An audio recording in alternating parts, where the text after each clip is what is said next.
Hello aspirants तुम प्रिय study channel आरसा स्टडी सेंटर रो आज आउ एक नुआ वीडियो को स्वागत। तो आज एस्पिरेंट अपडेट रो यही पार्ट 3 रे आमे तुम बहुत सारा इंपोर्टेंट एजुकेशनल इनफॉरमेशन नहीं आसी अच्छु जहाँ तुम निश्चय हेल्पफुल रहिबो। तो आज वीडियो को आरंभ करने पूर्व जो मैंने फास्ट टाइम पे आम चैनल को विजिट करूछ चैनल को सब्सक्राइब करी पाखरे थिबा बेल आइकन ऊपर क्लिक करी ऑल नोटिफिकेशन टी ऑन कर दियो जहाँद्वारा यहीपरी समस्त एजुकेशनल इनफॉरमेशन वीडियो गुड़िक तुम पाखे सर्वप्रथम पहुँची पार। ता सहित आम चैनल रे तुम मैंने बहुत गुड़िए एजुकेशनल रिलेटेड बा प्रिपरेशन रिलेटेड क्लास गुड़िक पाई पारिबो। ता सहित मु तले डिस्क्रिप्शन रे आम टेलीग्राम चैनल रो लिंक देकी अछि तो समस्ते टेलीग्राम चैनल रे जॉइन कर दियो। सेठारे तुम मैंने बहुत सारा पीडीएफ गुड़िक डाउनलोड करि पारिबो एवं सबु इनफॉरमेशन फास्ट आमे सेठारे ही शेयर करि थाउ। तो पिला माने आज वीडियो को आरंभ करबा।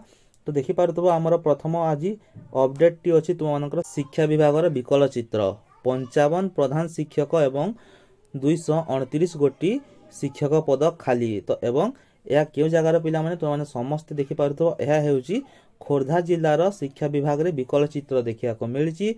उक्त जिल्ला रे 187 सरकारी उच्च विद्यालय रहितिबा बेले सेथि मध्यरु 55 सरकारी विद्यालय गुड़िक जो प्रधान शिक्षक पदवी अच्छी ताहा खाली पड़ी एवं 229 टी अन्य जो शिक्षक पदवी अच्छी ताहा मध्य खाली पड़ी। तो वरिष्ठ जो सहकारी शिक्षक अच्छा से स्कूल मानकर से माने प्रधान शिक्षक भूमिका निर्वाह कर जहाँ द्वारा स्कूल रे पिला मानकर पाठ पढ़ा रे व्याहत होउची एवं से मानको अन्य सब काम करने को पड़ुची। तो देखि पार्थबो टोटाल 187 टी विद्यालय रही अछि तुम मानकर उच्च विद्यालय ता मध्यरु 39 टी कला शिक्षकंकर अभाव रही अछि। पीसीएम तुम मानकर 56 गोटी एवं सीबीजेड 30 गोटी शिक्षक 28 टी क्लासिकल शिक्षक एवं 42 गोटी हिंदी शिक्षक ता सहित 34 टी क्रीड़ा शिक्षकंकर अभाव रही अछि। एही परि टोटाल 229 गोटी शिक्षक पदवी एवं तुम मानकर 55 गोटी प्रधान शिक्षक पदवी खाली रही अछि खोर्धा जिल्ला रे। तो देखा जाऊ ए सब पदवी केबे पूर्ण होउची। तो देखिबा नेक्स्ट अपडेट टी हमर कोन रही अछि देखि पारदो पिला माने नेक्स्ट अपडेट टी ओ ट्रिपल एससी रो जो वेबसाइट अछि ता तरफ रु आसी अछि तुम मानकर Odisha subordinated staff selection commission तुम मानको एठी नोटिस देई अछि जे जो रजिस्ट्रेशंस बा एप्लीकेशन फॉर्म भरा जाउची ताहा तुम मानकर 10टा AM रु 6टा PM पर्यंत काम करिवो नै। तेणुक समस्त को अनुरोध करा 10टा AM रु स्टार्ट करके 6टा PM पर्यंत से माने रजिस्ट्रेशन बा तुम मानकर जो एप्लीकेशन अछि ताकू फिल करिवे नाही से माने 6टा PM पर ठारू पुणी सकाल 10टा पर्यंत से माने राति रे तांकर एप्लीकेशन फिल करि पारिबे बा रजिस्ट्रेशन करि पार। तो वेबसाइट टी जेते दिन ठारू फॉर्म आरंभ हलानी सब दिन बहुत स्लो चलुछि पिला माने देखा जाऊ यार मध्य केबे समाधान हे अछि। तो देखिबा नेक्स्ट अपडेट टी कोन रही अछि। तो देखि पारुथबो नेक्स्ट अपडेट टी तुम देखि पारुथबो ब्लैक बोर्ड रु स्मार्ट बोर्ड रूपांतरण होई अछि 8681 गोटी स्कूल मो स्कूल अधीन रे बा तुम मानकर 5टी अधीन रे। तो एथि देखि पारुथबो पिला माने तुम मानकर कोन रही अछि 4352.05 कोटी टंका व्यय बराद रे शिक्षार रूपांतरण को गुरुत्व दिया जायछि। ता सहित केते पिला माने तुम मानकर 10,79,491 छात्र छात्री होइछंती उपकृत। तो देखि पारथबो एठी छात्र छात्री मानक उज्जवल भविष्यत पई तुम मानकर उन्नत शिक्षा व्यवस्था सहित बदलुची मो स्कूल अभियान। तो एहा थिला तुम मानकर इनफॉरमेशन टी। तो देखिबा नेक्स्ट इनफॉरमेशन टी कोन रहिछि तुम मानकर यूपी कांस्टेबल नियुक्ति परीक्षा रद्द एवं 6 मास रे सानी परीक्षा निर्देश। तो देखि पारथबो एठी तुम मानकर पूरा इनफॉरमेशन टी रहि अछि प्रश्न पत्र लीक हेबारु उत्तर प्रदेश सरकार पुलिस कांस्टेबल नियुक्ति परीक्षा को शनिवार रद्द करी देइछंती एवं 6 मास मध्य सानी परीक्षा कराइबा निमंते निर्देश मध्य दिया जायछि।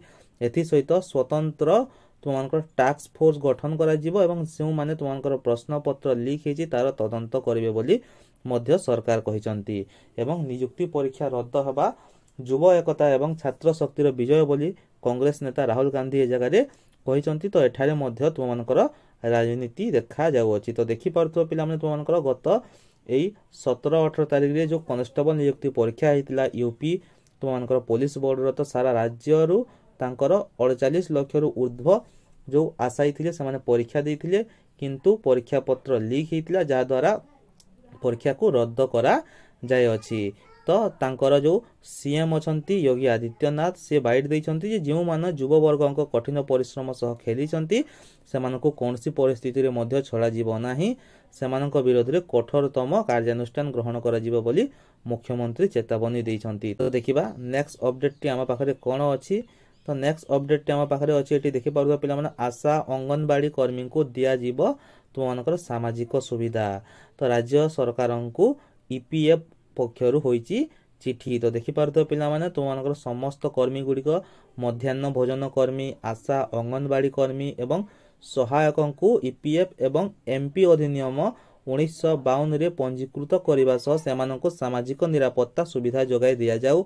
ए दिगरे आवश्यक पदक्षेप नेबाकू कर्मचारी भविष्य निधि पांठी जो अच्छी संगठन ईपीएफओ भुवनेश्वर सहकारी भविष्य निधि पांठी आयुक्त मौसुमी लता पाढ़ी राज्य सरकार श्रम एवं ईएसआई विभाग आयुक्त तथा सचिव को चिठी लिखिं ए विषय जे आशा अंगनवाड़ी ता सहित तुम मानकर पिला माने जो माने पाचिका अछंती मध्याह्न भोजन कर्मी एवं जो सहायक अछंती सेमानकर कोन ना जो ईपीएफओ अछि तांको बढ़ा जाओ।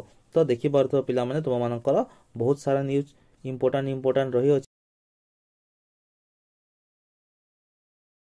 तो से सेम तुम मानकर खबर रही अछि। तापर देखि परतो पिला माने +2 परीक्षा रे त्रुटि। तो पाठ्यक्रम बाहरु प्रश्न आसीतिबा अभियोग। तो तुम मानकर पिला माने समस्त जानिथिबे जे मैट्रिक परीक्षा रे प्रश्न पत्र लीक को नै प्रतिक्रिया सृष्टि हेतिबा बेले युक्त 2 परीक्षा रे त्रुटि सामना को आसीची। जो युक्त 2 पदार्थ विज्ञान परीक्षा रे सिलेबस बाहरु प्रश्न आसीतिबा पिला माने अभियोग करी छंती।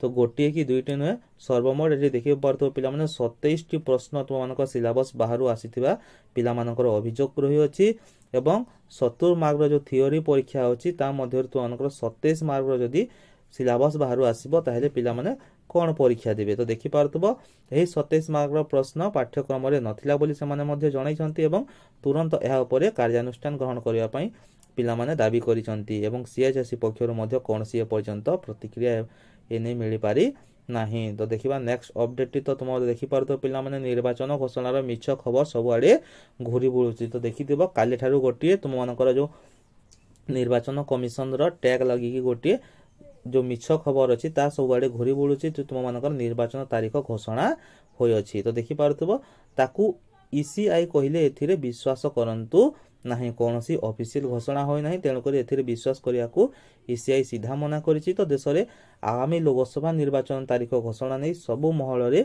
उत्सुकता जारी रहितबा बेले शनिवार निर्वाचन कमिशन को ना रे एक जाल खबर सामाजिक गणमाध्यम रे घुरी बुलुतला।